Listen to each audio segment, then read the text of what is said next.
We're 11 minutes behind, but I expected us to be 15 minutes behind. So. Good morning. Morning. Thank you for joining us in the morning. I know it was not an easy decision to come inside, but you made it.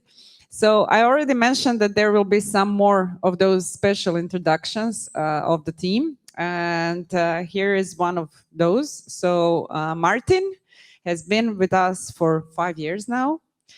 And he is leading our US office, but he was ahead of his time, and he was one of the first remote workers before this hybrid era. So he is, in fact, although he is living in Austin, but he's leading our Nordics business, and thank you for that, Martin. But I think that the most important part of his business is that he is our chief jokes officer. He he promised he will be very funny. So if he's not, sorry. Thank you, Martin, for being here. What an introduction. Thank you, Vidrana. I don't know if I could ever live up to that introduction, but thank you nevertheless. Were you guys all here last night when Vidrana opened the conference? Yeah, she did a really good job, didn't she? Yeah, I hated it. She brought up this slide.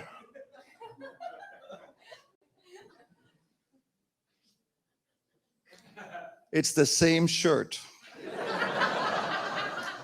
And I saw that picture and I went, oh no, this is not gonna go well. It's been 3 years and I'm still wearing the same shirt.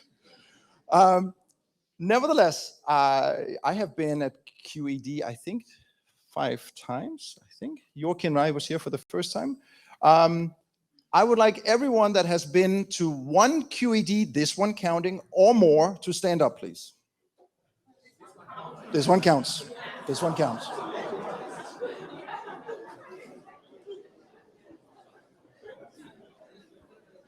Wow. Welcome. Now, I would like everyone that has only been to this one to sit down again.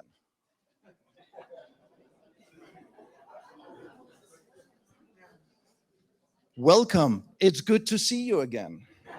You see how this works? When you come one time, you get one welcome. When you come for several times, you get at least 2 greetings. Now, let's keep going and see who has been here the longest. So everyone that's been to for more than 2, please sit down. More than 2. Sorry. No, opposite. 2 or less, sit down. Thank you. 2 or less, sit down. Otherwise, stand up again. Yes. Okay. 3 or more, stand up. At this point, everyone that's employed by Cross, please sit down.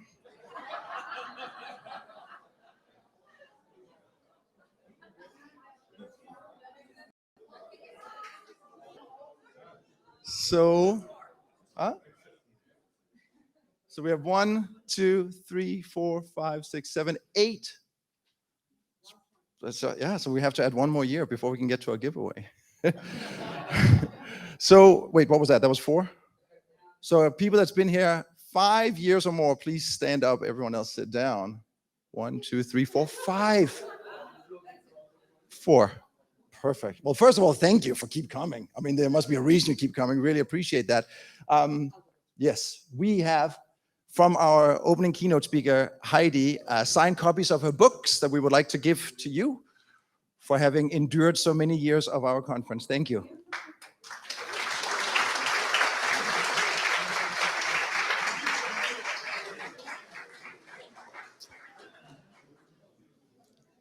So we're going to be touching on quite a few topics, as we always do during our QED. We always have too much content we want to cover. One of the things that you will see a heavy emphasis on, we'll talk about it later, and it's also going to be in the sessions later, is artificial intelligence. So I was very happy when last night I put these slides together that I got a pop-up from Microsoft PowerPoint saying that they had a new artificial intelligent design wizard, that they were going to help me make my slides look better, and that it was content sensitive. So it was going to read the content of my slides and find appropriate pictures. So I went with it.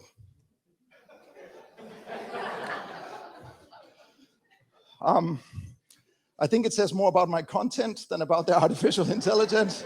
I think maybe we have to teach it a little bit more, but nevertheless, welcome. And then the thank you slide, which typically we present at the end of our slide deck. But I think with all the major interruptions that's been going on, with all the effort everyone had to make, I think it's appropriate for us to say thank you. Thank you for coming here. Thank you for making the effort. And of course, we really want to do a special thank you to our sponsors that made this possible. We have HCL Software, and they are here. In fact, Mr. Bell, their sales CTO, is going to be talking us through a session on how to embed security into your software development lifecycle. That's at 11:30 in room B. So please go to that one. Toyota, one of our sponsors, have provided one of their new vehicles, the Aygo X. And I was reading up on it, and apparently it's all about security and safety and sensors. And I think this is really clever because I drove here Friday from Zagreb, and it's really dangerous to drive on Croatian highways. So I would really appreciate more safety. So from the beginning, a big thank you.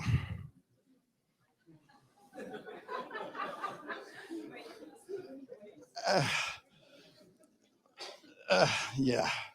Couple of practical details. There are, of course, toilets to be found. They're down the hallway close to the bar. Emergency exit, just follow me. If there's a fire, I'll be running that way. And a quick note about a Monday event tonight. It is an outdoor event. Feel free to bring a jacket. It is also not here. It is in the new sports complex of the hotel, which is on the other side of the parking structure. So there's about a 5-minute walk to get over there. So plan. Huh? Horse? Fortis is the name of it. And at this point in time, I actually started to think that this AI wizard was doing a pretty good job, because we have 2 people here from California. And I think it's important for them to know this is what bathrooms are marked with in Croatia, not like it is in LA. So the one on the right is the male, and the one on the left is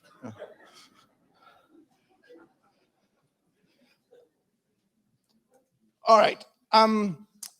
We had some meetings leading up to this, of course, and we were talking about all the practical details and the hotel and the booking and people's flight and who's picking who up. And we had one meeting where Vidrana suddenly said, "Hey, what are we doing?"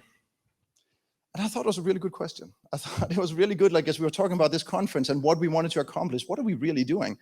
And I'm paraphrasing a little bit what our CTO, Kureshima Musa, said, but basically what we're trying to do here is we are facilitating a conversation on behaviors that will increase resilience related to technology, community, skills, and our people.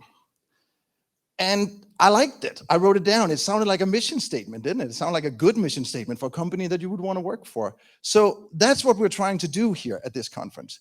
We're not telling you how to do it. We're trying to facilitate a conversation on it, right? We're talking about future. We're talking about future-proofing.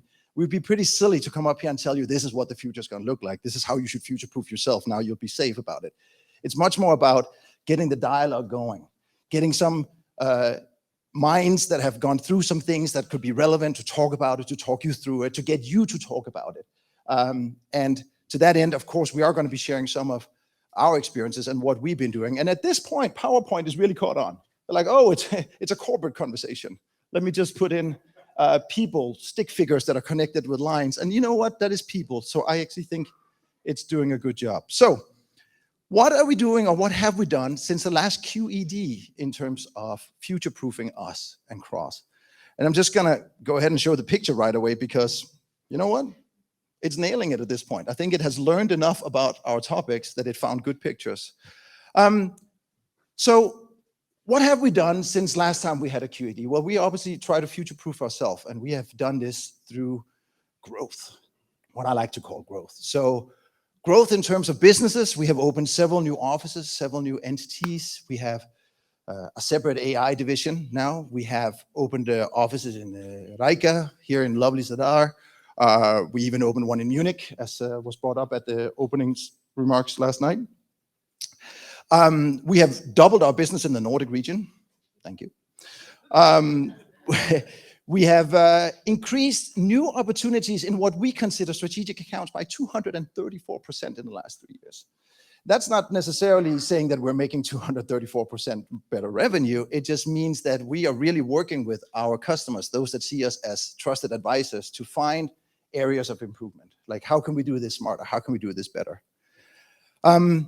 We have rolled out our partner network, a new initiative which has grown our delivery capacity by about 100 people, about 100 experts that we can now pull on to better service our clients. In terms of people, we have increased our learning budget by 12% on the bottom line. We have upgraded our headquarters in Zagreb, significantly nicer office now, a much better canteen, I've been told. I haven't tried it yet. We have grown our team. Beside the partner network, we have added 50 more people to our own team to better service our partners. And 30 of these came through our intern program, our summer intern program, which has become a thing that Cross can be very proud of. So I want to spend a couple of minutes on that. It does overlap into what I like to talk about, community. So a couple of years ago, we realized, hey, we should hire out of the universities. We should have an intern program. We made an intern program. We brought 100 interns in and put them in a room and asked them to play dart or something. There was not a whole lot of structure to it. And this system got revised a little bit the year after. We started looking at, well, what should we do with these guys? We need a better plan. And we started doing internal projects, like, do we need a new billing system, or is there an HR system that needs a little bit of work? Better, but now much, much better. So this last round of 50 interns, of which 30 stayed with the company, we allowed for not-for-profit companies to submit tenders for things that they need to operate their business better for free. And this is what the students worked on. They're creating a platform for applications for non-profit organizations that they can actually take and actually use. So not only are we growing our people and bringing in the kind of mentality and people and skill set that we want to have and be part of Cross, we are doing it while we're giving back to the community. And for us, this is actually really important. So something to be very proud of. Now, in terms of technology, this is, of course, going to be a big focus on this conference. During the latest great interruption, we decided, hey, we have a little bit of downtime time. Let's work on something constructive. And we partnered up with the Technical University of Zagreb. And along with their brain power and our engineering power, we created a kick-ass, top-of-the-art artificial engine platform that we could build applications on top of. We've already rolled one out, which is called AI Ops, which is all about being smarter about your operations and how it's doing and being proactive in doing things. But that's just one application on top of this layer. We're looking at security. We're looking at fraud detection. We're looking at how can we help our financial customers? How can we help our security partners out there in the world? And this framework allows us to scale for this. And this is absolutely a big part of future-proofing as we see it. This is what we think is going to be relevant. And it's written in such a way that it's flexible, that we can change it as needed. Another thing that I want to call out is we had a very technical framework called Clockwork. And we applied this to what a lot of you guys, a lot of our customers told us was a big problem of theirs, which was onboarding. How do I hire a developer and get them to be really productive in the least amount of time? And it turns out that this is a big problem in the industry as we start looking into it a little bit more. And we created a product around it. It's called Custodian, and it's actually really cool. And I think that if this has any interest to you whatsoever, you should be in session A, 11:30, where Luca is going to be talking us through it and showing us how it looks. So we've been busy the last 3 years, right? I mean, there was a lot to do. It's this whole, when life gives you lemons, make lemonade, right? I mean, we had some time on our hand, and we decided to use it the best we could, and we decided to try to future-proof our business. I think Alan Key said it best. The best way to predict the future is to create it, right? Because Alan Key, by the way, is the inventor of the laptop, mobile computing. He's also the creator of overlapping GUI elements on a computer. So he kind of was ahead of his time, and he came up with some pretty cool things. And I think this is what we're doing, right? This is what we're all doing. Everyone's doing out in their business. With that, I'm going to hand it over in a minute to our opening keynote, Heidi Helfand. Just a minute. So we're going to be talking a lot, and we talk a lot about teaming and how we team inside Cross and how we team when we go out on assignments. And if you look historically on how we used to do it in Cross, teams was something you put together to solve a task and to solve again, and put together to solve a task. And we had this idea that we will bring work to the people. We have people, we bring work to them, they solve the problem, we're done. With time and experience and learning the hard way, we started rethinking this and putting teams together that worked well together. And instead of bringing work to people, we brought people to work. We have a team that's suitable for what you guys are doing. This is how we can help you. This was great, but of course brought with it all kind of other challenges. People leave teams, people join teams, people move on in their career, people retire, all kind of interrupting elements. And this was something that we had to learn how to deal with. And we were quite happy when we found out. It turns out someone else had been dealing with this topic quite a bit. In fact, she's written a book on it. So we asked Heidi to come here today and share a little bit of her knowledge, her experience in this exact field, because it's extremely relevant to how we work across and how we work out on your sites and company. So without further ado, Heidi, please come to the stage.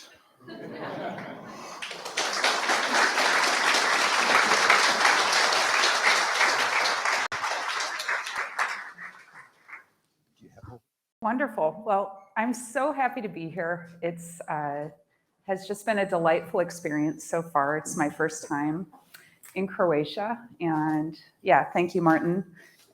Thank you, Yvonne, for inviting me here, and thanks to everyone at CROZ. It's just been great so far. Such a beautiful, beautiful place.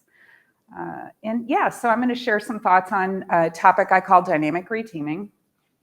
And we'll get started first by taking a look back. So I'm a practitioner. I work in a software company. I've worked in the industry for more than 20 years, and I face a lot of problems day to day. And I often turn to books to try to see how I can do better at my job and other things.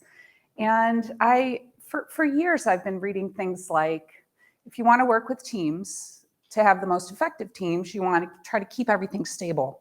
Try to keep the teams the same. And, after a while, I kind of looked and I thought about this and I was like, is that really what we want to do? Because what I know about teams is that they change, and they change quite naturally. So maybe you have somebody joins a team and then the team is different.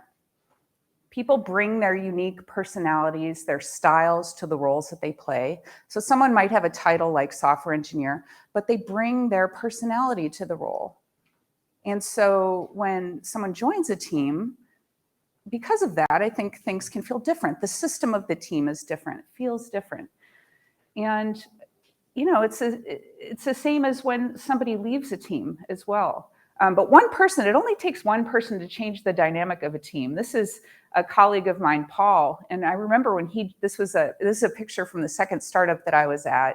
We were building software for property management companies. But when Paul came, he was facilitating a large event and he stood on the table, and no one had quite done that before. And, it's that kind of thing, like we bring our unique personalities. It feels different also when people leave teams. And the more people that leave a team, and I don't know about you, but there have been more departures frequently this year, due to the Great Resignation, other things that are happening. And the identity of a team sometimes changes so much that people might change the name of a team. And it just feels different. So it only takes one person to change the team dynamic. And it feels different. And so in my career, looking back at those books that said, the best teams are the one that stays the same stable. If you want to have a high performing team, keep your team the same. I look back on my career and I was like, well, I was at this startup. We invented GoToMeeting and GoToWebinar, and I was the 15th employee. I'm on the This is a very old photo. I'm way on the left there. But as the company scaled from 15 to 800, then I left. There were a lot of changes that happened throughout the years. And so it seemed like change was more the norm. Second startup I was at, I was the 10th employee, and I think I was there until there were around 600 people. And the same thing happened again. People would join. Sometimes we'd go through growth spurts. The teams would change and kind of morph to accommodate all the people that were coming in. Third startup I was at, Procore Technologies. We built software for the construction industry, as you might imagine from the photo. I joined this one later, and at 800 people, and still you add people, and the whole system changes, sometimes dramatically. Now I'm at a software company called Kin. It's actually an insurance company. I was in different coaching roles, user experience in the previous companies. For the past year, I've been vice president of engineering at Kin Insurance, and we create homeowners insurance for people in disaster-prone regions. So regions like Florida and Louisiana, where a hurricane is coming, we help protect people's homes by offering them homeowners insurance. But even at Kin, from I think I joined, there were like 300, then 400, a little bit more, and it's the same thing kind of over and over. The team changes are something that just happen. It's a natural thing. So I'm not telling you, I think that you need to change your teams tomorrow. In fact, sometimes when I've given talks about reteaming, people have started reorgs. And that's not my message here. I don't think it's the point to break up your teams or to switch people around frequently. That's also not the thing you want to do. I think there's different cadences to reteaming, and you reteam for different reasons. So I'm also not saying that this is easy. This is a very difficult topic, which is one of the reasons I did research and I wrote a book on the topic, because I haven't mastered it yet. I still find it very, very challenging. But what I am saying is that when your teams change, you're not doing it wrong. So unlike the traditional wisdom that says index on or focus on stability or keeping the teams the same, try to fight the change, I don't think that's the right lens. I think the lens to take a look at is leaning into the change and understanding that, things are going to surprise us, things are going to happen, and at other times we might catalyze changes, or we might start changes for a variety of reasons, for a variety of purposes. So really it's like, welcome to reality. The nature of teams is that they're going to change. And what I've noticed is that teams actually evolve. This is a metaphor, an eco-cycle, from a book by Gunderson and Holling called Panarchy, a really interesting book that takes a look at different fields of interest and tries to use this kind of eco-cycle pattern. So this is a model that talks about, let's talk about in nature, forestry, you might have like an acorn, you plant it and you're trying to grow a tree. If there's a thriving going on, maybe the tree starts growing into adolescence. Maybe if it doesn't go well and it dies off, it's what they call a poverty trap here, or failure to thrive. Going further in nature, in California where we're at, we live kind of near a forest. And so, when the trees kind of flourish and grow together, it's maturity in this model. But at times things can get overgrown and feel quite brittle. And then maybe it only takes a little spark to start a wildfire, and it's a disruption, right? So it's like things can kind of grow, something gets disrupted by fire, and then new seeds get emitted, and then the eco-cycle kind of continues. And I think about this like with teams. And again, this is just a metaphor, but you could have a new team in the birth phase. Maybe the team kind of takes off and grows. Maybe at some point the team gets too big and it breaks up and it changes, and then you have a couple of teams. So we'll talk about different patterns of team change, but I'm going to bring this up throughout this talk. And so teams kind of naturally grow and change, and it really happens on different levels, this kind of team change.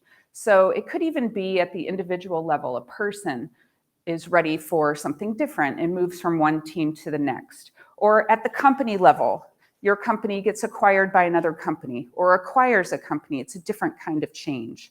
And when you notice these changes happening at your company at the different levels, maybe two teams merge together and form a larger team, or they split in half.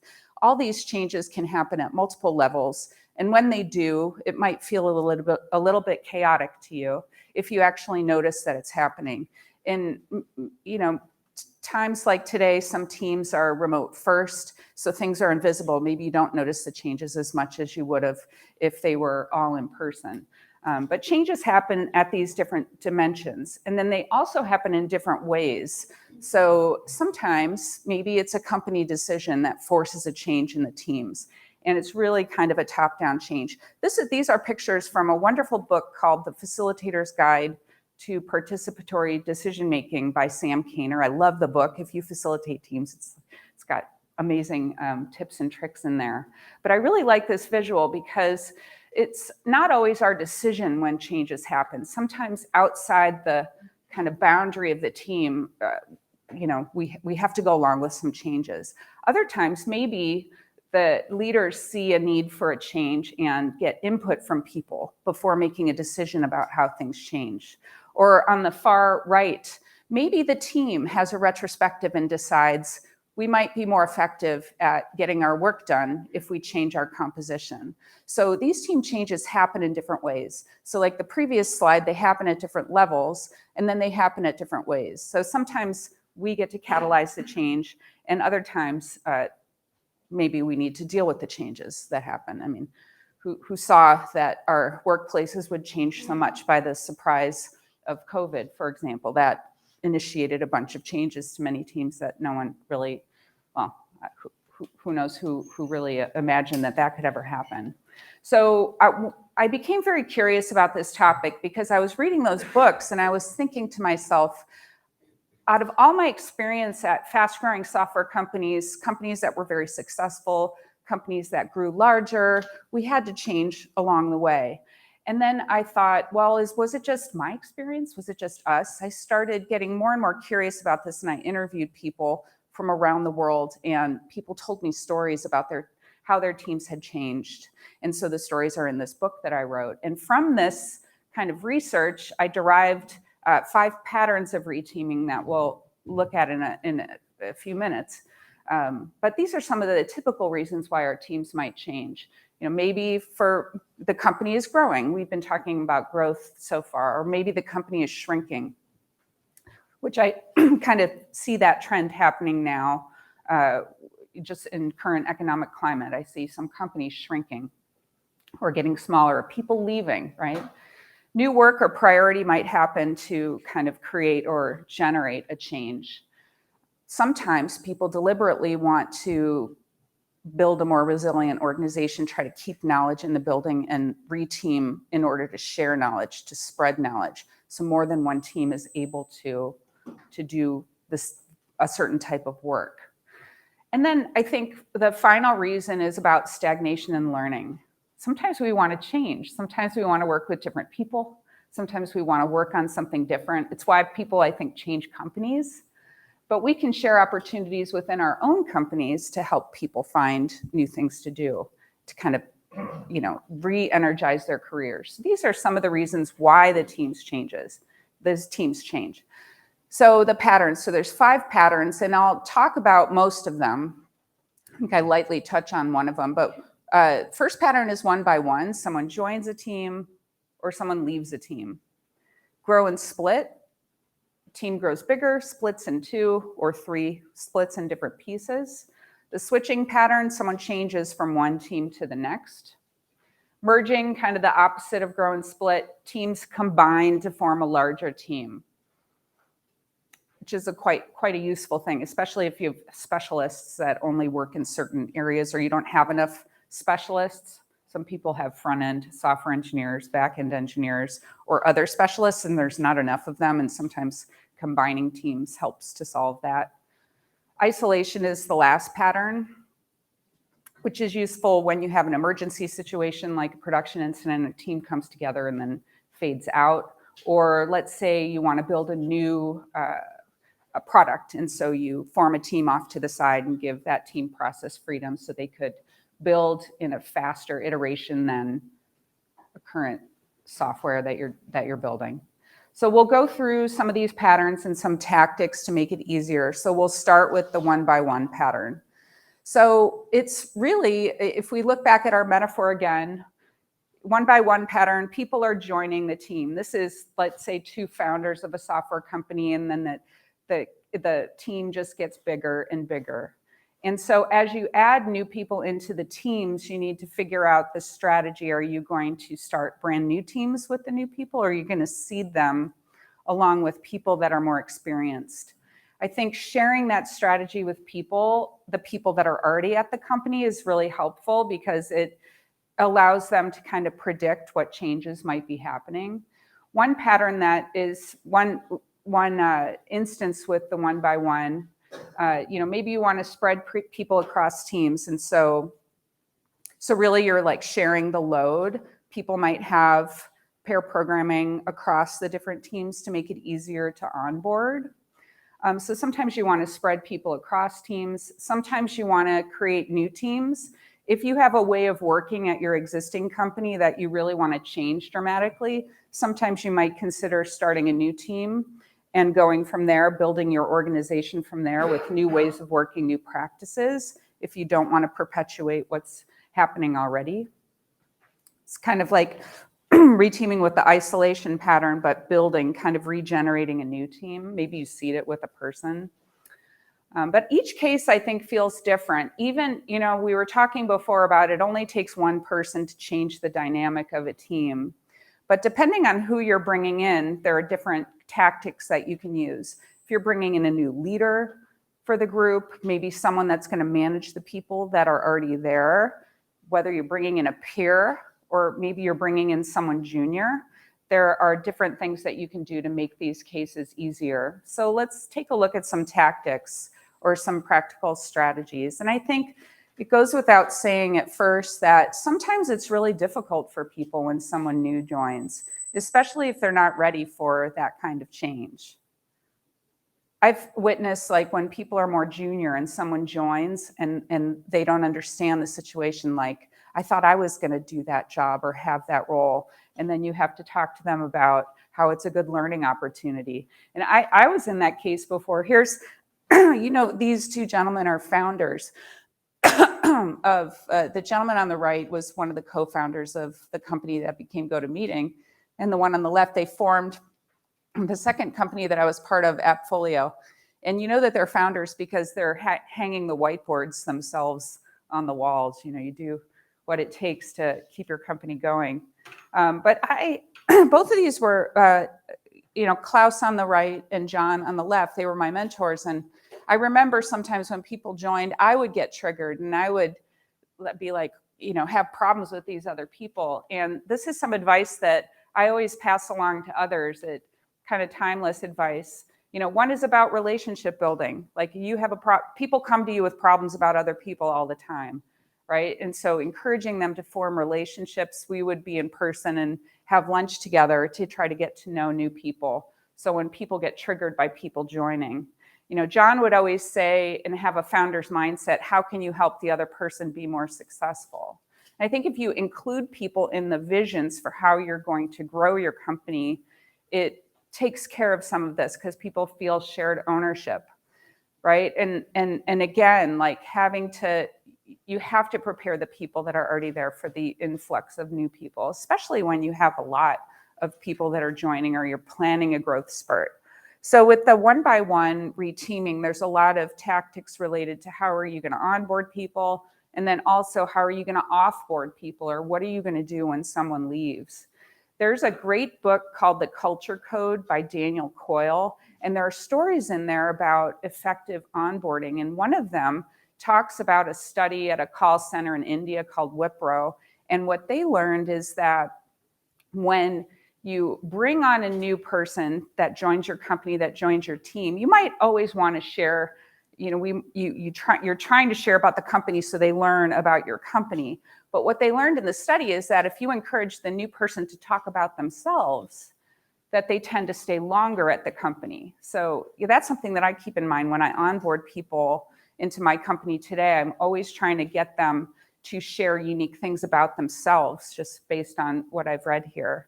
I think another tactic for onboarding is the buddy system, working in pairs, whether you're pair programming like these people are doing, or whether it's a role that's not programming, and we don't want to leave the person alone to kind of wonder what's happening. So the buddy system is important. The other thing that I advocate, and I think chapter 13 in my book, which is at the right, goes into great detail about this, is that, remember that picture at the beginning with the team system being different when someone new joins? It's a really good opportunity to reset the team, to talk about your team agreements. How are you going to work together as a team? What does success look like? What are your communication preferences? When you're working day to day, can someone ask you a question whenever they want, or do you have certain boundaries that you need to set for yourself? So these books, Coaching Agile Teams, Creating Intelligent Teams, and there's chapter 13 in my book, give some practical tactics for what to do to reset the team. And I think one of the keys is sharing how you want to communicate with each other on the team, and really how does your work flow through the team. Another activity that I really love, and you can Google this because I didn't make this up, this is one thing that you can do, is each person can write in a slide deck, each person has a slide, or in a shared document, all of these sorts of things. You know, it's helpful to know, if you're working with someone, how they prefer to receive feedback. Some people like to receive feedback immediately. Like if I say something, for example, and you want to give me feedback on it, I prefer to know sooner rather than later, so I will remember the interaction. So knowing the preferences of the different teammates, it's one way to kind of future-proof your relationships on your team, because conflict is normal, especially if you're in product development or you're delivering services. It's natural that people are going to have conflict. And so if you align on some communication preferences, it's a way to kind of manage the risk when things get difficult. It's like currency. Building the relationships is kind of like currency. And it just, when it gets difficult later, it'll be easier if you have some kind of strengthened relationship already. This is another great book, especially if you're onboarding someone in a management position or executive position. This book, The First 90 Days. I read this when I started my current role, and it gives some great ideas, especially interviewing people who are already at the company, to help you kind of do a needs analysis and develop your initial strategy for the first 90 days.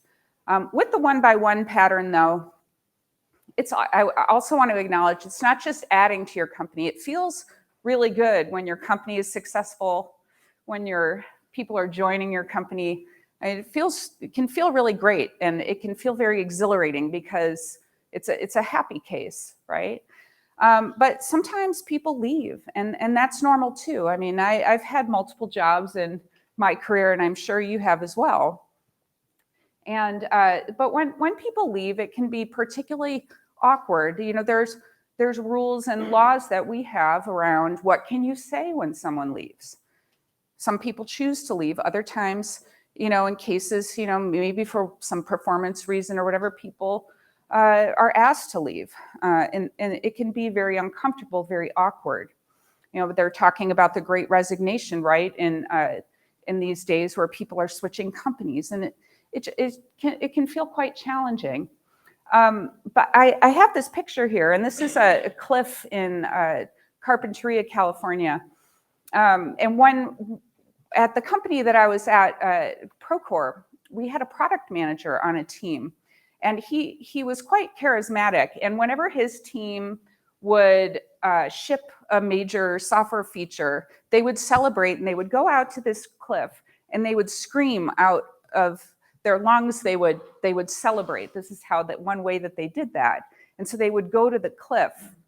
And one of the activities that I like to do with teams is this inner roles exercise. So someone might have the title product manager, but they inhabit the role differently, again, by their personality. Remember the picture at the beginning with the guy standing on the table? Well, this product manager had this special thing where he'd get people to shout off the cliff. And so the activity is talking with the team about, okay, this person is leaving. What do we want to carry forward that this person did? Maybe the person at the new job description that comes into the new role isn't necessarily going to take the team to the cliff to scream and celebrate, but this team decided we're going to carry that on, and it's Joe that's going to do it and make sure that the team celebrates in this way. So it's one way to kind of have the personality of the person leaving kind of live on. So this comes from that book. There's something in that Creating Intelligent Teams book that talks more about it. I think also taking the time to reflect on the onboarding experience and improve it is an important thing to do. So if you follow any kind of agile practices and you have retrospectives as a team, you can also do it about programs like onboarding or offboarding, how to improve there. So sometimes you might be in a team, like this is at the second startup I was at, and this was a stand-up, and it used to take 10 minutes, and it's all those people standing together, and suddenly, it almost crept up on us that the team got a lot bigger. And I don't know if you've had this experience before. The team grows bigger, and it's harder to make decisions. Or maybe some of the work becomes unrelated. So what are you going to do? And it's really leading into the grow and split pattern. You know, sometimes teams grow big, and it's almost like that rigidity trap we were talking about with this metaphor. And a lot of the times, if the teams are allowed, if they are able to, if you enable your teams to have a retrospectives to talk about how their team composition might change in order to attain their goals, you might find that the teams might split in half. And then they start in this kind of eco cycle again. If we think about the metaphor, you have two brand new teams, and maybe they develop new team identities. This was at the second startup that I was at. The first team split in half, and then they renamed themselves. They used kind of geeky twists on band names here, Hex Pistols and Def Leppard. But sometimes new team identities form. This is a photo from Coach Rachel Davies that was at a company, Unruly, in London. At the time when their first team split into, I think, 3, there's a story in the book about it, they decided to celebrate by having a Lord of the Rings inspired cake to commemorate the splitting of the team. And for that team in particular, it was a really big deal because I think some of the founders of the company, maybe their CTO, was part of the initial team, and it felt really different when they weren't working together again. So there's a lot of human elements, I think, to a lot of this reteaming if you kind of step back and think about it a bit. But large teams work too, and I see teams merging together strategically these days, especially if you have a lot of people leaving your teams.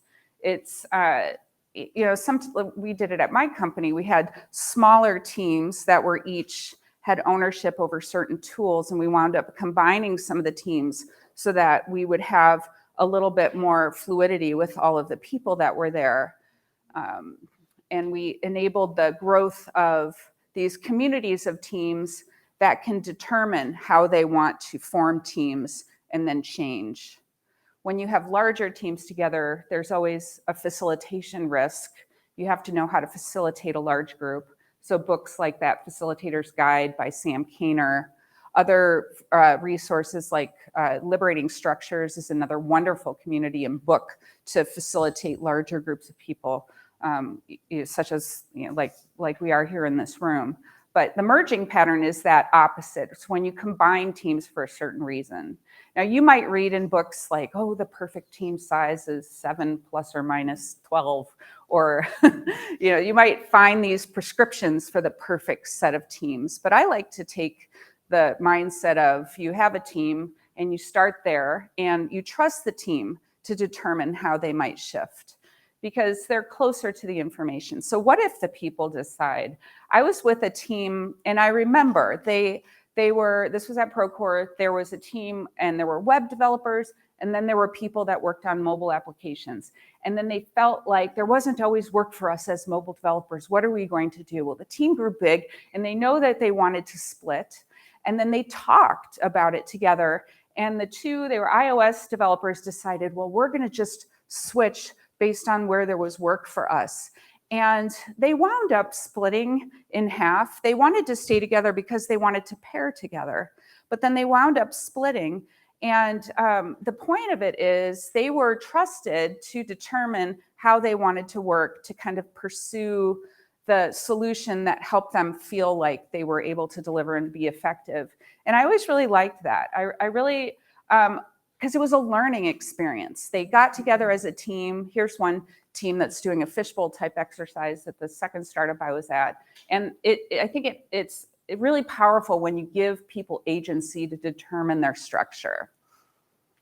When it's managers or people off to the side kind of determining how you're going to work and how you're going to be placed, it's a different kind of experience. You know, maybe that works for some people, but I like to try to empower the teams to decide. Sometimes it takes a lot of coaching, though, if they're not used to having that ability. So this isn't always completely easy to do.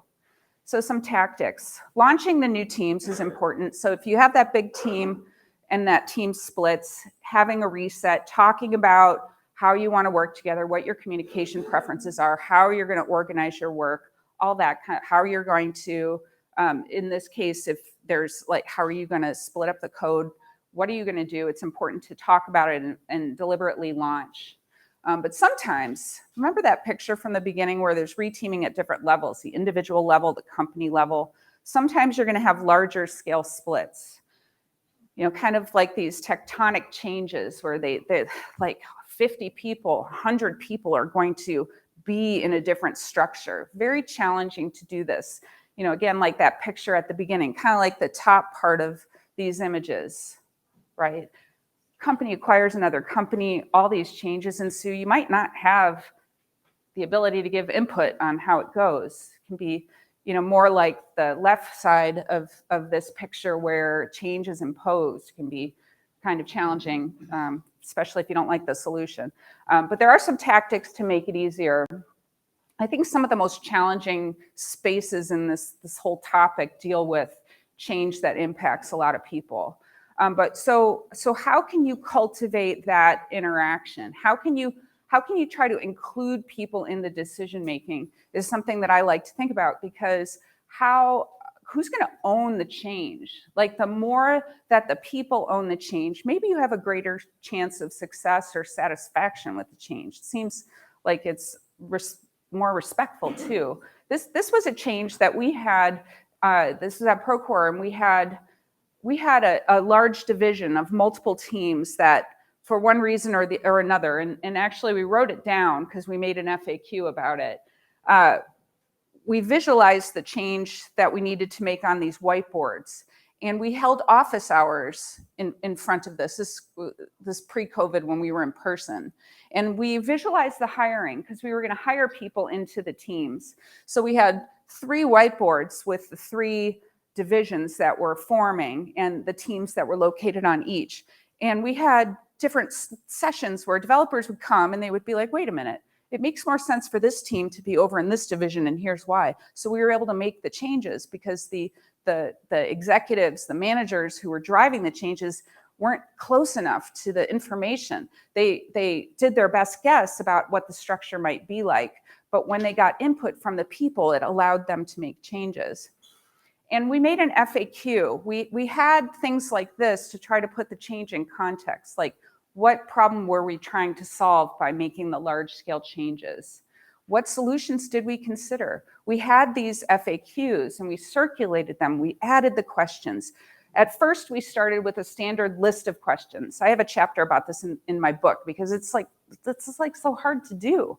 What does it look like before? What does it look like after? And when you're having a change and there's, you know, this was, I think, 80 people, but still, it was just hard to get the message across, even though we deliberately spoke about this. We did it in our chat. We had an email. We had an all hands. We had these open sessions. But there's always people that are like, what's going on, right? And, you know, it's just human. Patrick Lencioni, in his book, The Advantage, he talks about CEOs being the chief reminding officer, right? And a lot of the work that we do in software engineering, we want to make things simple. You don't want to do it 5 times. You want to do it 1 time. But here with communication, trying to get messages across, especially if you're distributed, especially if you're remote first, nobody can see anything. It's invisible. You have to say things over and over and over, and almost like you're a broken record. And I think also, patience, especially if you're one of the executives driving the change, let's say, you got to be patient and let the people catch up with you. So you might see what the future state is going to look like, but you've got to just slow down.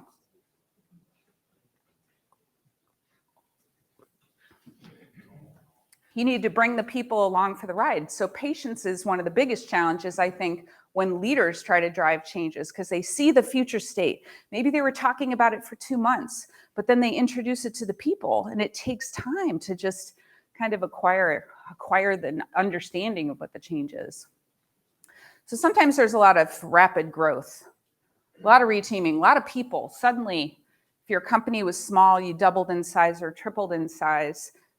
When there's a lot of dynamic reteaming happening at these different levels all at once, it can feel particularly jarring. It can feel really challenging. And I like to talk about this because if you are at a company that grows bigger, sometimes you have memories of what it used to be like, right? It feels different now with all of these people. And the first team, like the initial team that was there at the beginning, feels a special thing. And I was part of the first team at a couple of startups, and then I remember particularly coaching the first team at other companies. There's something special that happens when you're at the beginning of a company, but then it gets confusing when more and more people come, and it feels different. It's not the way it was before. And people wonder, like the new people that join, sometimes there's a wonder like, well, what am I allowed to do? Can I do this? They don't want to step on, what we say in English, step on someone's toes. We don't want to overstep our boundary, right? We wonder, like, who owns that? Can I do this? And then is it okay if I change this line of code here? Or is it the other teams? And then the people that are already there, like the people in the first team are like, who are all these people? What is that person's name? Like suddenly there are badges. Like if you're at a startup, security comes and you have a badge or a name tag, like feels so different. Something about that growth. And people ask this question in English all the time, like, how do we maintain our culture? Like, how do we keep it? We have something special, but then suddenly we're 3 times the size and it feels different. Like, how do we keep what's special about our company? How do we maintain our culture? And, it's really about, we're growing this company together. The new people that are there want to be there. We want to help the company succeed. And so there's something about that mix of the people that were there from the beginning and the new people, and how do you foster the belonging? And how do you appreciate the differences that people are bringing? Because you don't want everyone to be the same. You want people to bring their unique talents and perspectives and help the company get to the next point. And I think a lot of the times this things can get triggering, like people get kind of scared or worried, and people don't necessarily talk about this. I like to talk about it, but it gets really challenging. So what are some tactics when there's a lot of dynamic reteaming or a lot of change and it just feels really different? So some tactics. So these gentlemen are having a conversation together, and one of them you can see is he's multitasking, he's looking at his computer. But one of these tactics is, of course, imagine if they were just paying attention and communicating. And it was really fun making these slides years ago because they all posed for me for these. But I think this is your superpower, connecting with people. Even if you're remote and you're having a meeting on Zoom, maximize your video so you are not tempted to send a chat while you're talking to one of the humans. So it'll get easier if you build relationships with people. That's, again, a way to future-proof. I think the other thing to deal with when the companies are changing a lot is facilitating the rebelonging. So somebody that's new, you're going to onboard that new person. We've talked about that before. But what about the people who are already there? Putting in context for the people who are already there, like, we're going to grow. This is what it's going to be like. What do you think we should do? Don't forget the people that are already at the company. It's not only about adding the new people in, it's also talking about the people that are already there, what do they want it to be like in the new phase of the company? Because I think, this is a change curve, and you can't always see whether people have accepted the new future, the new changes, especially dealing with a lot of growth. It's invisible. Some people might already be into the new future. Some people, it takes time to accept that the company is going to be different. And also, this is not just when a bunch of people are joining your company, it's also when a bunch of people are leaving your company, because that also feels different. And it helps to acknowledge and talk about that. So when the new people are joining and the people that are already there, this is your company together. So how do you foster this kind of relationship building? One thing that I've found is useful to integrate people together and get a better sense of whole company is to have an open space, like an open space kind of unconference internal. This was one we had at a warehouse.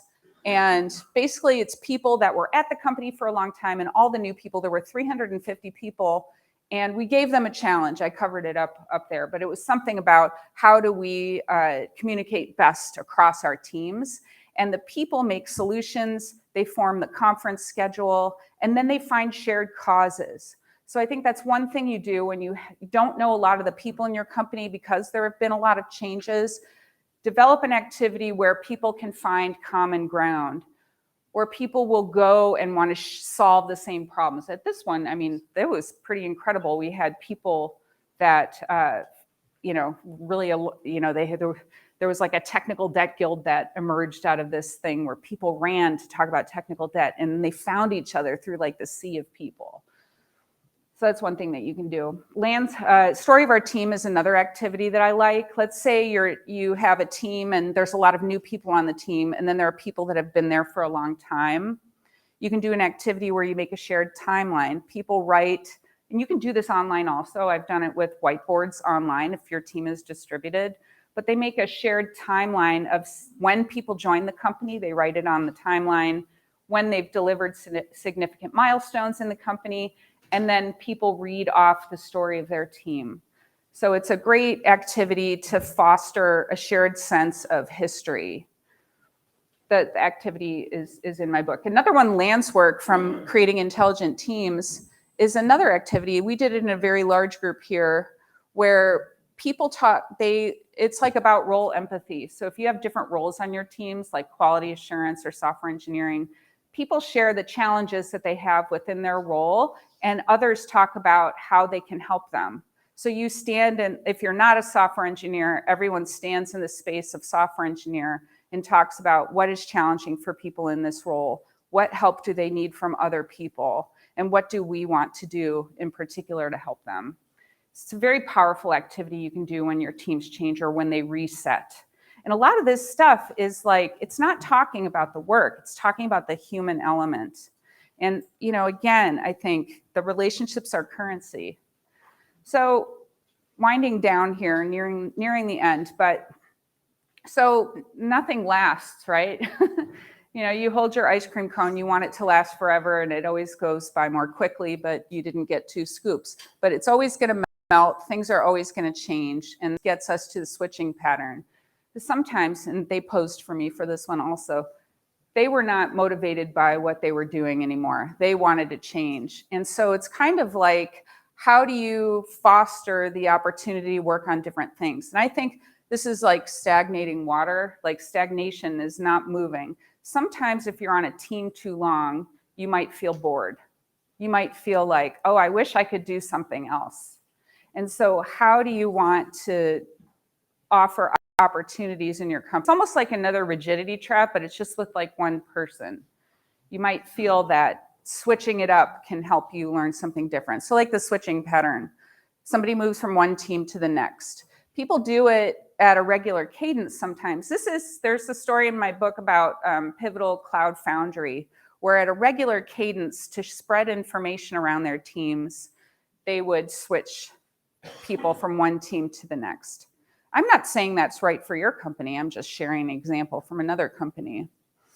The previous picture was from we had, when I was at the second startup and our first team split into two and then a third team joined, some of the developers felt sad that they weren't working with or pairing with developers on the other team. So they decided to switch at a regular cadence just so they could work with their friends.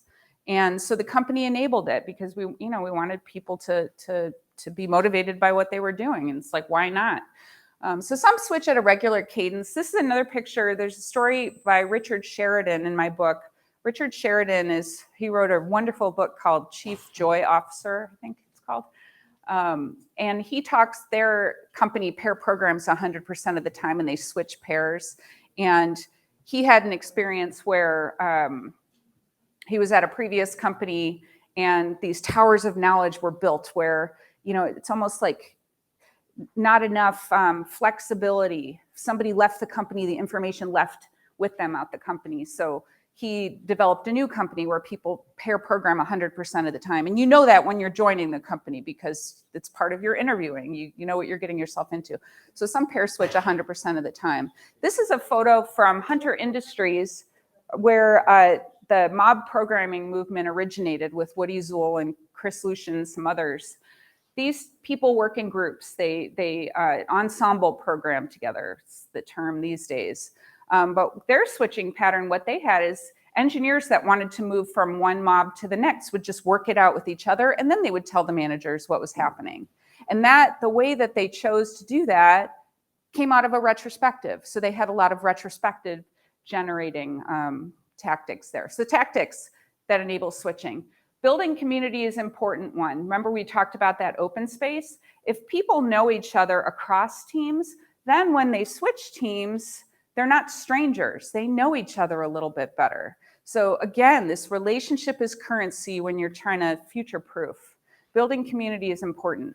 If you have teams with specific roles like product manager, user experience, quality, et cetera, software engineer, knowing aligning on how the roles might operate across the different teams, after you switch, it makes it a little bit easier if they work a little bit in the same way or they have some constancy. It makes it easier. Sharing hiring plans is another important thing, whether you do it online or visually.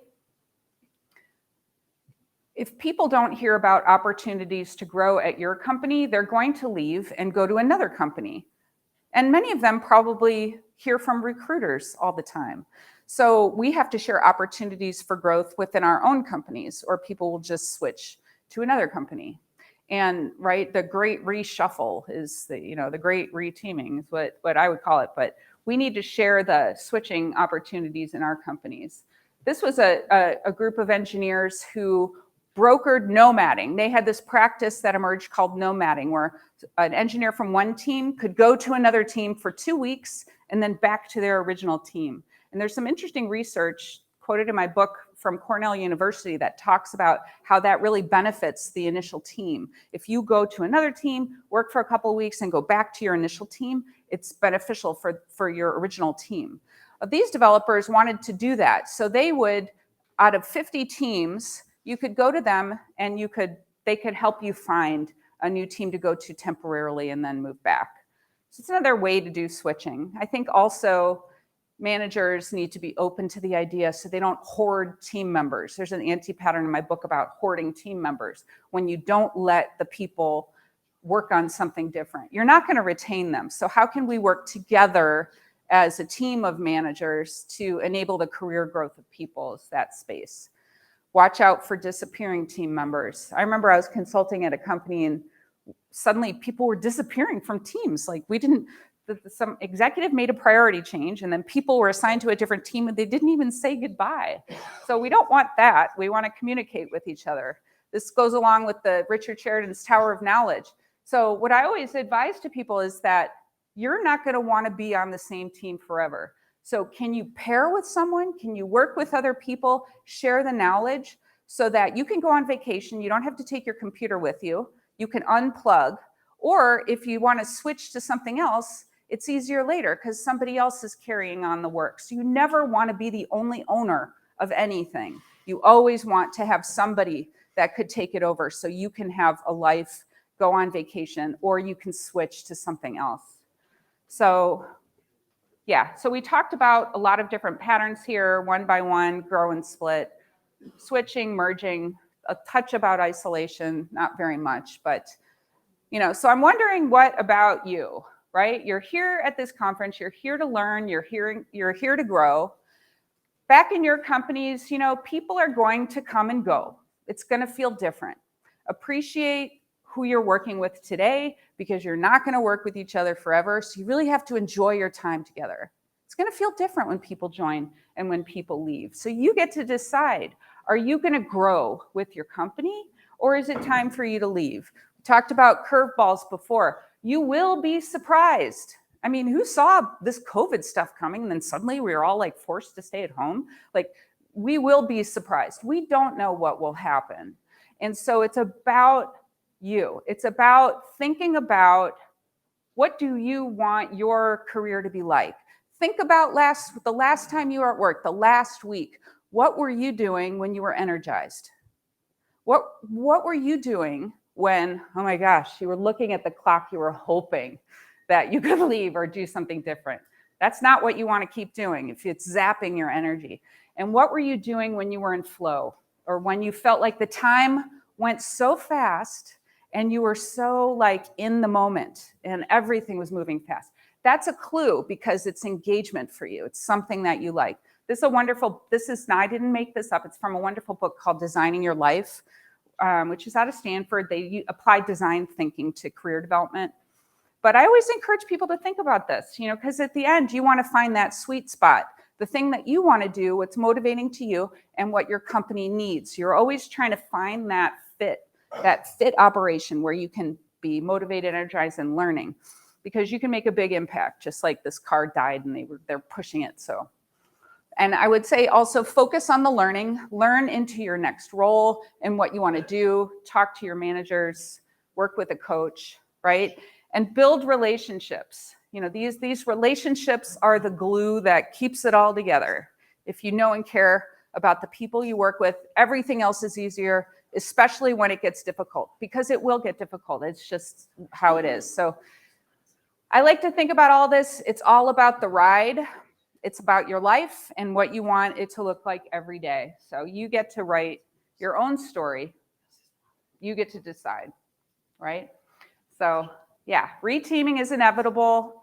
You might as well lean into it, get better at it, accept that it happens, think about the changes, how you want to be in it. And yeah, that's all I have. This is me. I'm Heidi Helfand. You can, if you want to talk to me, again, you can connect with me on LinkedIn. It's a good way to stay in touch.